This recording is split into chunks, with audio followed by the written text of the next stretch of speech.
এই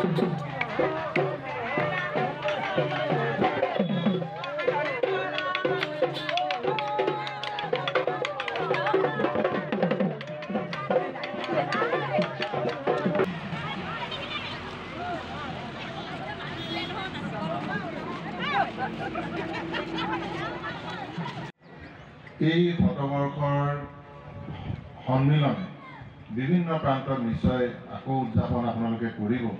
তাৰ জৰিয়তে নিশ্চয় চুতীয়া জাতিৰ কাষত প্ৰতিষ্ঠা কৰাৰো চৰকাৰে সিদ্ধান্ত গ্ৰহণ কৰিছে আৰু ইয়াৰ নিৰ্বাচন কৰাৰ দায়িত্বও চুতীয়া জাতি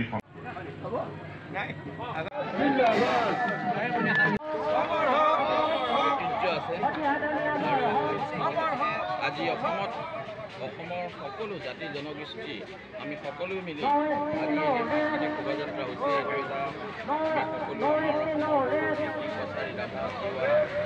সকলোৱে মিলি আমি অসমখনক আগুৱাই নিব লাগিব। গতিকে মই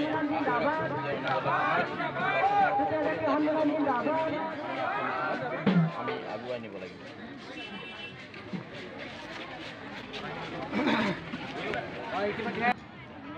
সদৌ চুতীয়া জাতি সন্মিলনৰ শতবাৰ্ষিক অনুষ্ঠানভাগী ধেমাজি জিলা চুতীয়া জাতি সন্মিলনৰ উদ্যোগত অনুষ্ঠিত কৰা হৈছিলে দুদিনীয়া কাৰ্যসূচীৰে।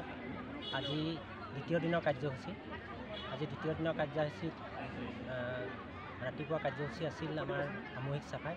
সামূহিক চাফাইৰ পাছতে আমি যিটো বাৰেৰহণীয়া সাংস্কৃতিক শোভাযাত্ৰা, সেই সাংস্কৃতিক শোভাযাত্ৰা ইতিমধ্যে শেষ কৰি আমি যিটো মুকলি সভাত আমাৰ সন্মানীয় অসম চৰকাৰৰ শিক্ষা আৰু ব্যায়াম জনজাতি উন্নয়নৰ দপ্তৰৰ মন্ত্ৰী মহোদয়, লগতে লখিমপুৰ লোকসভা সমষ্টিৰ সন্মানীয় সাংসদ, তাৰোপৰিও আমাৰ বহুকেইজন বিশিষ্ট ব্যক্তি আমাৰ এই মুকলি সভাত উপস্থিত আছে আৰু বৰ্তমান মুকলি সভা চলি আছে।